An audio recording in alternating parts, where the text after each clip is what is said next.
너는 가난한 자의 송사라고 정의를 굽게 하지 말며 거짓 일을 멀리하며 무죄한 자와 의로운 자를 죽이지 말라. 나는 악인을 의롭다 하지 아니하겠노라. 너는 뇌물을 받지 말라. 뇌물은 밝은 자의 눈을 어둡게 하고 의로운 자의 말을 굽게 하느니라. 너는 이방 나그네를 압제하지 말라. 너희가 애굽 땅에서 나그네 되었었은즉 나그네의 사정을 아느니라. 너는 6해 동안은 너희 땅에 파종하여 그 소산을 거두고 7째 해에는 갈지 말고 묵혀두어서 내 백성의 가난한 자들이 먹게 하라. 그 남은 것은 들짐승이 먹으리라. 내 포도원과 감람원도 그리할지니라. 너는 6해 동안에 내 일을 하고 7째 날에는 쉬라. 내 소와 나귀가 쉴 것이며 내 여종의 자식과 나그네가 숨을 돌리리라. 내가 네게 이른 모든 일을 삼가 지키고 다른 신들의 이름은 부르지도 말며 내 입에서 들리게도 하지 말지니라. 너는 매년 3번 내게 절기를 지킬지니라. 너는 무교병의 절기를 지키라. 내가 네게 명령한 대로 아비벌의 정한 때에 1해 동안 무교병을 먹을지니 이는 그 달에 네가 애굽에서 나왔음이라. 빈손으로 내 앞에 나오지 말지니라. 맥추절을 지키라. 이는 네가 수고하여 밭에 뿌린 것의 첫 열매를 거둠이니라. 수장절을 지키라. 이는 내가 수고하여 이룬 것을 연말에 밭에서부터 거두어 저장함이니라. 내 모든 남자는 매년 3번씩 주 여호와께 보일지니라. 너는 내 제물의 피를 유교병과 함께 드리지 말며 내 절기 제물의 기름을 아침까지 남겨두지 말지니라. 내 토지에서 처음 거둔 열매에 가장 좋은 것을 가져다가 너희 하나님 여호와의 전에 드릴지니라. 너는 염소 새끼를 그 어미의 저주로 삼지 말지니라. 아멘. 이번 주에 이제 토라포션의 이 미슈파팀 토라포션을 통해서 하나님께서는 그의 나라를 세우는 삶, 그러니까 이 샤파트라고 하는 것이 이제 무엇인가를 아주 똑바로 반듯하게 세운다라고 하는 그런 뜻이죠. 그래서 하나님의 나라를 세우기 위한, 그것도 바로 세우기 위한 그 법, 우리의 삶이 바로 세워지기 위한 법을 주시는데, 이 법이라고 하는 것은 일종의 가치의 기준이 되겠습니다. 그러니까 우리가 어떤 가치들을 판단하려고 할 때 무엇이 선하고 또 무엇이 옳지 않은가라고 하는 것에 대한 이 판단의 기준을 하나님께서 세워주시는 것이죠.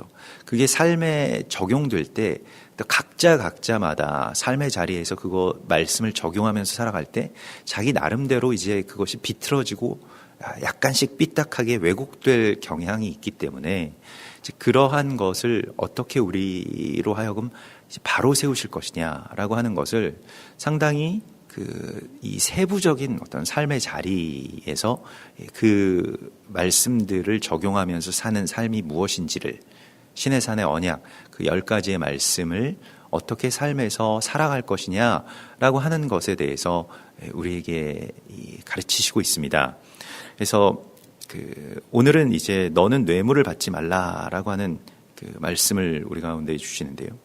가난한 자의 송사라고 정의를 굽게 하지 말며라고 말씀하시는 것은 실제로 어떤 재판의 일에 있어서 이 가난한 자의 송사에 있어서는 때로는 가난한 자에게 너무 이 동정심을 갖는 나머지 이제 가난한 자 편에서 어떤 판결을 하거나, 아니면 가난하기 때문에 그냥 무시하고, 또 뭐 일반적인 일들이죠. 가난한 자는 힘이 없기 때문에 또 그들에게 불리한 어떤 그러한 그 판결을 내리는 이 사회에 대해서, 또 세상에 대해서 하나님께서 그 공의를 세우라라고 말씀을 하고 있습니다. 그래서 이게 하나님께서 우리 가운데 주시는 것은 이제 그 굽은 것이 펴지는 것이죠. 이 왜곡되고 뒤틀려 있는 것이 펴지는 것인데, 우리가 이제 이 땅 가운데서 욕망으로 말미암아서 하나님의 뜻을 이제 굽게 한 것을 다시 펴라라고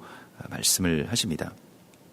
실제로 이스라엘과 그 유다 나라가 멸망될 당시에 사회상을 보면 요즘 우리가 살아가는 그 세상과 많이 유사한 것을 보게 되는데, 이 정의와 공의가 무너지게 되고 무엇인가 이 재판이나 혹은 뭐 이 경제적인 어떤 그런 원칙들이 성경과는 멀어지고 탐욕으로 인해서 세워놓은 그러한 제도들이 일반화되게 될 때 그것이 어떤 뭐 그냥 단순한 회개로만은 그렇게 그 개선될 것 같지 않을 때 하나님께서는 그 나라를 폐하시는 것을 보게 됩니다. 그래서 나라를 폐하시면서까지도 하나님께서 세우려고 하시는 것이 무엇인지, 심지어 예루살렘 그 성전을 허물어뜨리시기까지 하면서도 주께서 세우려고 하시는 그런 새로운 하나님의 나라가 무엇인지를 우리 가운데 말씀하시는데, 그것이 바로 정의와 공의를 행하는 나라를 세우는 것입니다. 정의와 공의는 그냥 그것이 정당하기 때문에 세우라고 하시는 것이 아니고, 그것이 하나님이 세우고자 하는 나라, 또 하나님의 성품, 하나님의 뜻이 왜곡되지 않는 이 세상의 구조이기 때문에 그렇습니다. 그래서 거짓 일을 멀리하며 무죄한 자와 의로운 자를 죽이지 말라. 나는 악인을 의롭다 하지 아니하겠노라. 그래서 성경에서 이제 그 악인과 의인의 차이가 무엇일까요? 성경은 이제 죄인에 대해서는 관대합니다. 이것이 뭐 어떤 용어적인 문제일 수 있겠습니다만은, 우리가 죄를 지을 수 있습니다. 실수할 수도 있고 누구나 넘어질 수 있고, 또 누구나 그런 상황이 되면 그 입장에서 그렇게 될 수 있습니다. 근데 거기에 대해서 주께서 죄를 사하여 주시죠. 근데 악인이라고 하는 존재들은 하나님의 뜻을 구조적으로 왜곡하는 자들을 말합니다. 그래서 이것은 하나님의 나라에 대한 어떤 반란과 같은 것인데요. 내가 지키려고 하다가 어찌하다 보니까 넘어진 것과 아예 지키지 못할 구조를 만들어 놓고 자기와 또 세상을 그렇게 하나님의 뜻을 왜곡하는 것으로 악하게 만들어 놓은 것, 이것은 하나님께서 멸하시고 심판하시는 대상이 되죠. 그래서 우리의 어떤 죄악에 대해서, 어떤 죄악이라고 할지라도 주께서 용서해 주십니다마는, 그러나 이 악이라고 하는 것에 대해서는, 우리가 악하게 이 모든 일들을 왜곡한다라고 하는 것에 대해서는 하나님의 그 나라를 부정하고 파괴하는 그러한 행위가 되기 때문에요. 그래서 여기서 라샤라고 하는데 무언가 그 사악하게 문제를 일으키다라고 하는 그런 뜻이 됩니다. 그래서 일부러 하나님께 반기를 드는 그러한 이 사단의 그 심정과 그런 성품을 받은 이 하수인이 되는 것이죠.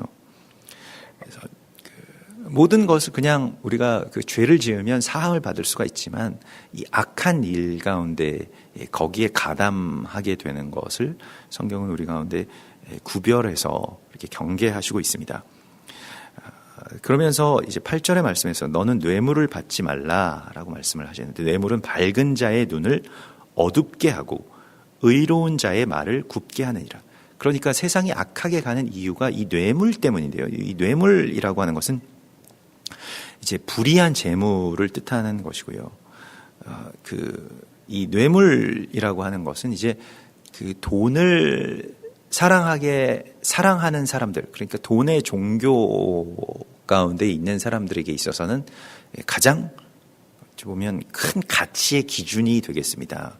그래서 그것으로 어떠한 뭐 정의나 또 어떠한 어떤 그 의도 폐할 수 있다라고 생각하게 하는 바로 이 뇌물을 이제 받지 말고 사랑하지 말라라고 말씀을 하십니다. 이게 사실은 하나님의 성품인데요. 하나님은 뇌물을 받지 않으시는 분이다라고 성경은 우리 가운데 말씀을 하고 있습니다. 신명기서에서는 하나님은 뇌물을 받지 않으시는 분이다. 시편 15편 5절에서 의로운 자는 이자를 받으려고 돈을 꾸어주지 아니하며 뇌물을 받고 무죄한 자를 해하지 아니하는 자이니 이런 일을 행하는 자는 영원히 흔들리지 아니하리이다. 세상이 말세가 되면 말세가 되기 이전에도 세상이 믿는 어떤 종교의 가장 큰 핵심은 사실 만몬이죠. 그러니까 돈을 실제로는 사랑하는데 거기에 내가 하나님을 믿어, 나는 예수님을 믿어, 혹은 나는 그냥 돈을 많이 벌 거야, 이렇게 정직하게 말하는 사람들도 있습니다만은 뭐 어떤 종교나 다른 신화나 다른 신념으로 이제 그것을 포장하기도 하죠. 그러나 그 깊숙한 속에 들어가게 되면 이제 그 돈을 사랑하는 어떤 그러한 마음을 만나게 됩니다. 그래서 디모데서에서는 뭐 전후서를 그 막론하고 계속 돈을 사랑하는 것에 대해서 경계하고 있죠. 그것이 일만하게 뿌리가 된다. 디모데전서 6장 10절에 돈을 사랑함이 일만하게 뿌리가 되나니 이것을 탐내는 자들은 미혹을 받아 자기 믿음에서 떠나 많은 근심으로 자기를 찔렀도다.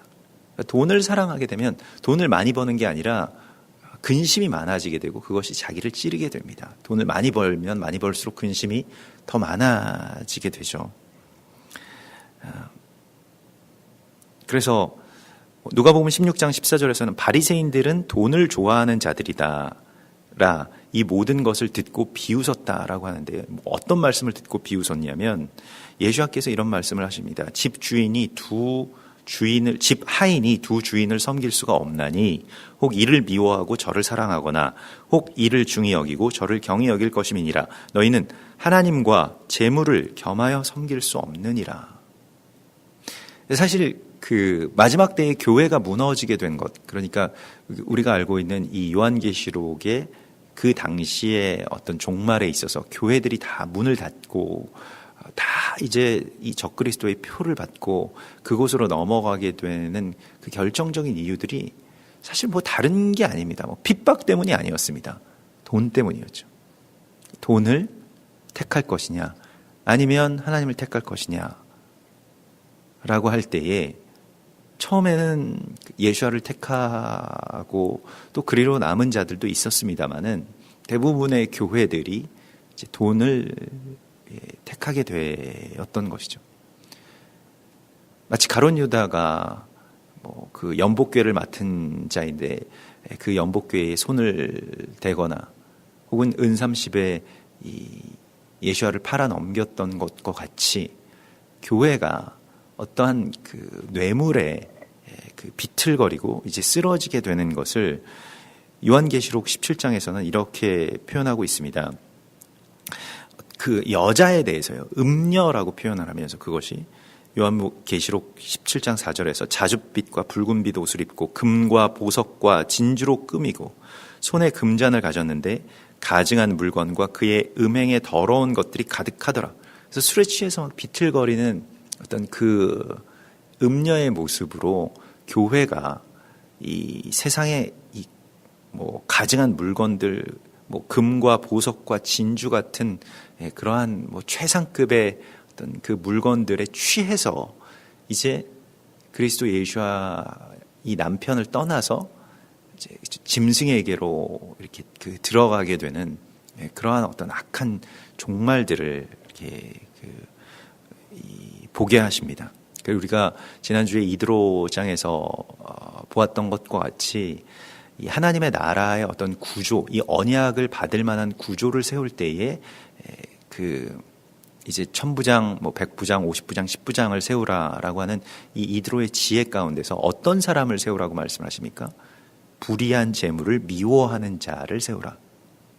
그러니까 능력 있는 자인데 어떤 능력을 가진 자이냐면 불의한 재물을 미워하는 능력을 가진 자, 돈을 사랑하지 않는 능력을 가진 자, 뇌물에 흔들리지 않는 그 권능을 가진 자를 세우라고 말씀을 하고 있습니다. 이것은 일종의 권능입니다. 그러니까 뭐 다른 표현으로는 은사라고도 할 수가 있을 것입니다. 돈을 좋아하지 않는 사람이 어디 있겠습니까? 돈으로 뭐 대부분의 것을 할 수 있는 뭐 가장 소중한 것들은 우리가 사지 못한다고 할지라도 거의 뭐 남아있는 보루가 없이 대부분의 것들이 다 돈으로 살 수 있다라고 생각되는 이런 시대 가운데서 돈을 사랑하는 마음이 있을 수밖에 없죠. 근데 우리가 주께 구하여서 이 은사를 받아야 됩니다. 그것을 사랑하지 않을 수 있는 마음. 그래서 자족하는 마음이 있으면 경건이 큰 이익이 된다라고 말씀을 하시면서 이 돈을 사랑하는 것에서 또 돈을 탐하는 것에서 떠나라. 근데 이게 신념만으로 떠날 수 있는 것이 아니기 때문에요. 그래서 많은 사역자들이나 그 일반 성도들이 이 돈에 매여서요. 그것이 이제 근심이 되고 또 돈에게 자기의 시간을 팔고 자기의 영혼을 팔고 자기의 사역을 그렇게 팔게 되는, 또 하나님의 나라의 사명을 팔게 되는 이런 일들이 일어나게 되고, 대적이 만일 교회를 쓰러뜨리기 위해서 물론 괴롭히기도 하고 핍박도 하겠습니다마는 그것이 오히려 역효과가 날 때는 항상 뇌물을 그렇게 제시했던 것을 우리가 많이 보게 됩니다. 정말 많은 경우에 교회들이 또 하나님의 사람들이 넘어지는 그 지점에 이 돈이라고 하는 것이 있죠. 그래서 이것을 우리가 이것 필요한 것입니다만은, 그래서 이것을 막 경멸하라는 그런 말씀이 아니지만은, 그러나 이것을 섬기지 말라, 이것을 따르지 말라. 그래서 그 돈에서 빠져나오는, 그 돈의 결박으로부터 빠져나오는 나라를 세우라고 말씀을 하시고요. 그 자유를 누리라고 말씀을 하십니다. 실은 우리가 이 뒤에도 나옵니다만은 이 이방 나그네를 압제하는 것, 또 노예를 풀어주지 않는 것, 안식일에 쉬지 않는 이 모든 것들이 근원이 어디에 있습니까? 돈 때문이지 않습니까? 누군들 매일 일하고 싶어서 일하겠습니까? 근데 안식일 날 벌어들이는 그 돈을 생각하면 쉴 수가 없는 거예요. 그래서 오늘 이 말씀 속에서 너는 6해 동안은 너의 땅에 파종하여 그 소산을 거두고 7째 해에는 갈지 말고 묵혀두어서, 이것이 이제 땅의 면제년이죠. 안식년을 말하는 것입니다. 내 백성의 가난한 자들이 먹게 하라. 그 남은 것은 들짐승이 먹으리라. 내 포도원과 감람원도 그리할지니라. 무엇 때문에 7째 해가 되는 날 모든 이 생업을 중단하라고 말씀을 하십니까?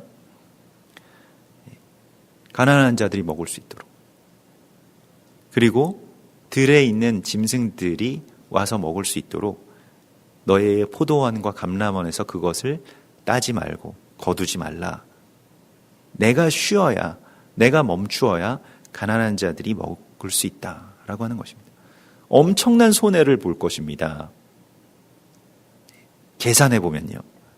근데 나중에 결과적으로 보면 하나님께서 훨씬 더 많은 것들을 채워주시고도 남음이 있는 것이 이 면제년, 희년, 안식년의 기쁨이죠. 그러니까 무엇을 위해서 살아가느냐? 바로 이 7째 해에, 이 7째 해에 가난한 자들에게 나누어 주기 위해서 6해 동안 일했다는 거예요. 그게 안식일입니다. 그래서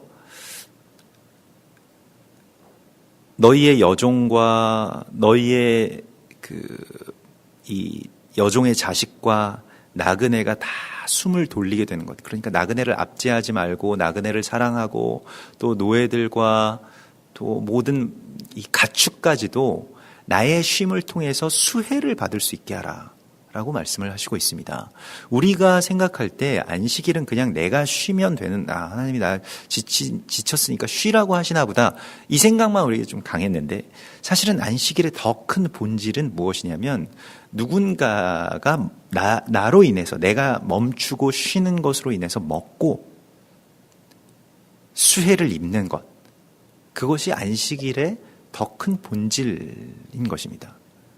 그 방법적으로는 이제 우리가 쉬는 것이지만, 그래서 안식일에 생명을 살리는 것을 위해서 안식하는 것이고요. 나로 말미암아서 내가 이 세상의 사람들을 좀 쉴 수 있게끔 하는 자들이 되라 라고 하나님 말씀하고 있습니다. 이것이 이 시간의 성화이고, 이것이 우리가 살아가는 이유로서 있다라고 말씀을 하십니다. 그래서 내가 네게 이른 모든 일을 삼가 지키고 다른 신들의 이름은 부르지도 말며 내 입에서 들리게도 하지 말지니라. 이것과 이 충돌되는 것이 무엇이냐면 다른 신들의 이름, 그러니까 만몬, 무슨 돈, 아니면 먹고는 살아야지, 생계는 어떻게 하고, 이러한 여러 가지의 그런 위의 신들이 있죠. 다른 신들, 세상의 다른 신들. 그걸 사랑하게 되면 안식일을 지킬 수 없게 되고요. 절기 가운데에 하나님께로 나아갈 수가 없게 됩니다. 사실 이 절기라고 하는 것은 가장 욕망이 끌어오르는 그 시기. 그러니까 모처럼 소득이 있는 그러한 시기입니다. 이 뭐 농업을 하는 사람들이나 아니면 뭐 목축을 하는 사람들도 고정적으로 매달 며칠에 정확하게 임금이 지켜서 들어오는 것이 아니고 한 번씩 1년에 한 차례 여기서는 이제 세 차례 이 추수가 이제 3번 있는 이 추수가 있고 보리와 밀과 이 각종 과실들의 이 추수가 있는 그때에 막 곡식을 거두고 가장 바쁘고 또 그걸 거두어서 막 가장 풍족한 어떤 그런 시기, 내가 이 돈 가지고 뭘 할까라고 생각할 법한 그 시기에 멈춰두고 그다음에 다 모든 절기들이 다 안식일입니다. 멈추고 쉬게 하고 마무리하고 그리고 하나님께로 나아오라. 거기서 떠나서 자기의 땅에서 떠나서 하나님이 계신 곳으로 나아가는 것입니다.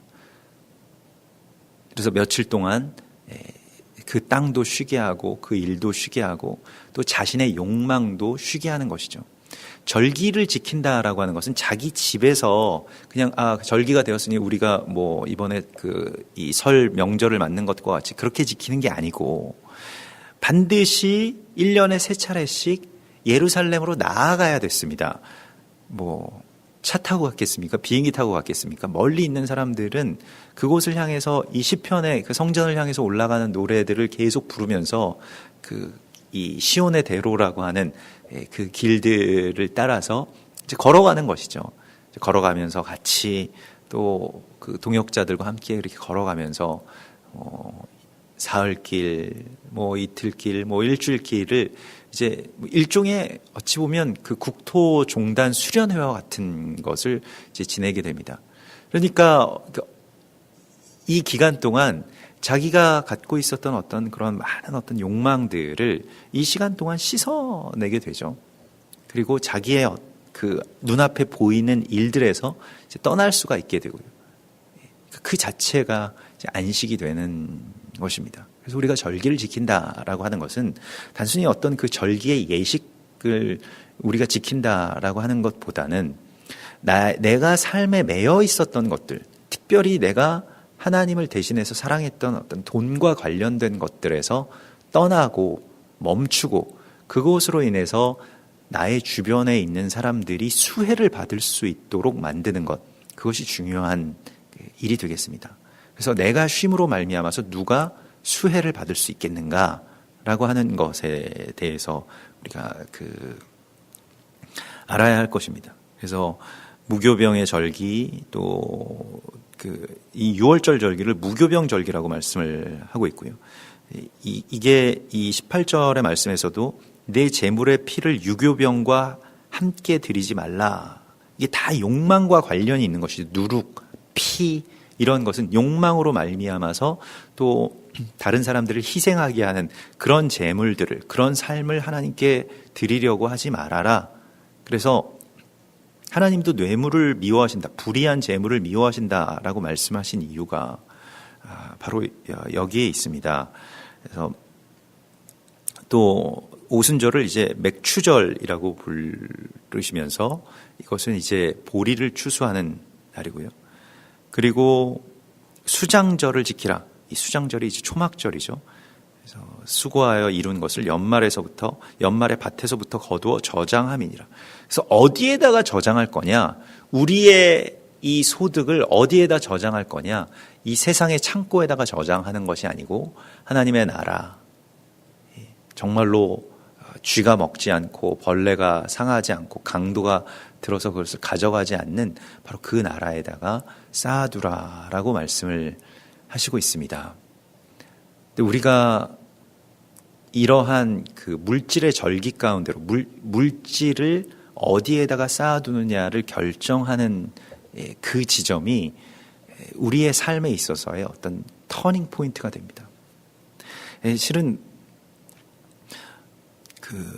우리 모든 삶이 다 어렵기 때문에요. 우리가 생활도 어렵고 삶도 어렵고 우리 교회도 가장 어려웠을 때, 그러니까 계속 임대료 못 내고 저도 밖에 나가서 이제 이 대리기사 그 운전하면서 이제 그렇게 가장 어려웠을 때 하나님께서 계속 하나님께 왜 이렇게 어렵습니까? 할 때 어려움에 매이지 말라라고 하는 그런 말씀을 주셨어요. 그래서 성도들과 모여서 우리가 이렇게 어려워서 모든 헌금들이 다 이거 임대료 갚는 데에 지금 쓰이고 너무 어려워서 주의 일을 전혀 못하고 있는데 그 재정을 좀 분리했으면 좋겠다라고 해서 따로 이제 이 하나님의 일을 위해서 이 선교나 그게 많은 액수가 아닙니다만은 선교나 또 더 구제하는 것을 우리가 가난하다고 해서 못하는 게 아니기 때문에 그걸 우리가 하자. 그리고 하나님께서 채워주실 것을 좀 기다립시다. 조금 있으면 이제 임대료를 몇 달치 밀려가지고 잘못하다가는 정말 교회가 문을 닫아야 될 어떤 그런 상황이었음에도 불구하고 또 이 2주씩 가정교회에서 드리는 이 헌금은 각 가정교회별로 더 가난하고 또 어려운 분들에게 흘러갈 수 있도록 재정의 원칙을 세웁시다라고 해서 이 원칙을 이제 세우고 실제로 이제 그렇게 했습니다. 이게 어차피 우리가 이거 다 지금 막 힘을 내서 다 모아도 부족한 건 마찬가지니 매한 가지이고 어차피 제가 이 사역을 좀 떠나서 일을 해도 부족한 건 계속 매한 가지더라고요. 그걸 메울 수 있는 어떤 그러한 그 몸부림이 우리 안에서 나오는 것이 아니고 하나님께서 공급해 주시기를 기다리자. 그래서 재정의 원칙들을 세우고 흘러갈 수 있도록 하고 어렵지만 그것을 세웠습니다. 근데 그 달에 이제 회계 담당하시는 분들이 깜짝 놀랐다고 말하시는 것은 그때부터 이제 채워지기 시작해가지고요. 더 이상 빚을 지지 않아도 되게끔 살아가게 해주시고 또 그렇게 많은 액수가 아니지만은 그래도 교회가 또 각 가정 교회들이 이렇게 하나님께서 주신 재물들을 천국으로 쌓아놓을 수 있는 어떤 그러한 길들을 이렇게 열어주시는 것을 보게 되었습니다. 그래서 하나님이 정말로 먹이시고 입히시는데 우리가 그것을 신뢰하지 못하고 나중에 형편이 좋아지면 그렇게 해야지라고 하는 어떤 이루지 못할 생각들에 갇혀왔구나라는 그런 생각을 하게 되었습니다. 그래서 나도 어렵다라고 하는 말이 모든 사람들이 다 하는 말이거든요. 형편이 결코 좋은 사람들이 있지 못하고 돈을 많이 벌지 못할까 봐 잠이 오지 않는다라고 하는 그 분들이 실제로 돈이 없거나 혹은 부족해서 그런 것이 아니라고 하는 것을 우리가 알고 있습니다. 그래서 삶에 있어서 무엇을 예배하느냐에 따라서 거기에 내가 묶여 있느냐 아니냐가 이제 갈리게 되는데 이 추수의 시간 속에서 가장 어떻게 보면 이 소득이 들어오는 어떤 그러한 시간 속에서 이거 가지고 어디에 가서 내가 뭘 먹지, 뭘 하지, 뭘 쓰지 이런 생각을 갖지 말고 그저 그것을 하나님의 자리로 가지고 나오고 특별히 이러한 모든 그 절기를 지킬 때에 이 ጼ다카 그러니까 이 구제의 이 헌금들을 모아서 자신의 자녀들과 함께 가지고 나오고 또 가난한 자들에게 나누어 주는 그것이 겸하여서 그렇게 그러한 일들을 행하는 것을 우리가 보게 됩니다. 그래서 네 토지에서 처음 거둔 열매에 가장 좋은 것을 가져다가 너희의 하나님 여호와의 전에 드릴지니라. 너는 염소 새끼를 그 어미의 저주로 삼지 말지니라. 이렇게 말씀을 하십니다. 그래서 염소 새끼를 어미의 젖에 삼는다라고 하는 것이 무엇입니까? 새끼가 어미의 젖으로 삶아진다라고 하는 것이 무엇일까요? 욕망을 채우기 위해서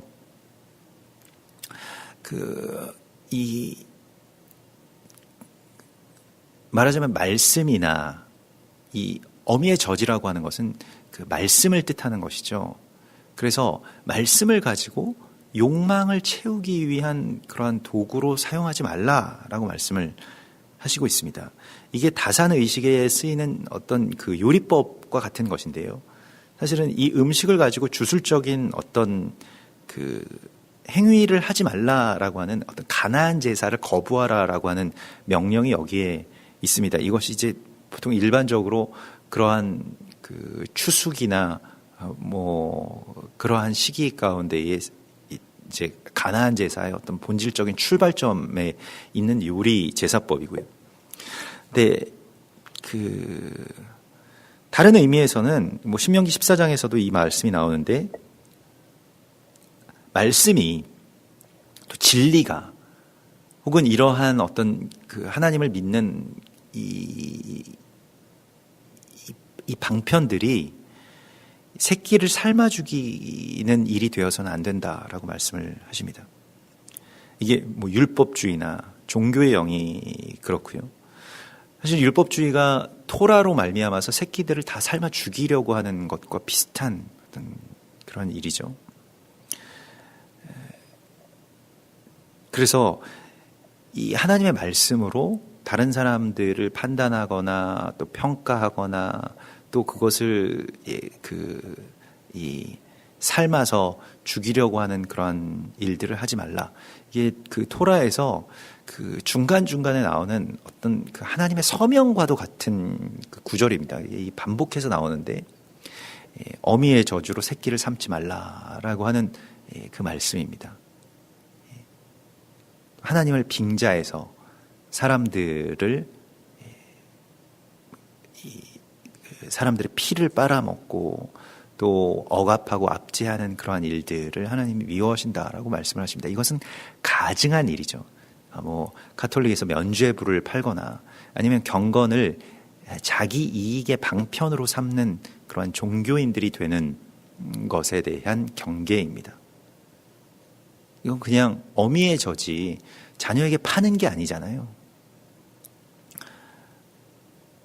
이익의 방편으로서 그것을 삼지 말고 그것을 무조건적으로 공급하라 라고 말씀을 하시고 있습니다. 근데 이게 뒤틀리게 되면 마치 어미의 저주로 자녀를 그렇게 끓여 죽이는 것처럼 최근에 무슨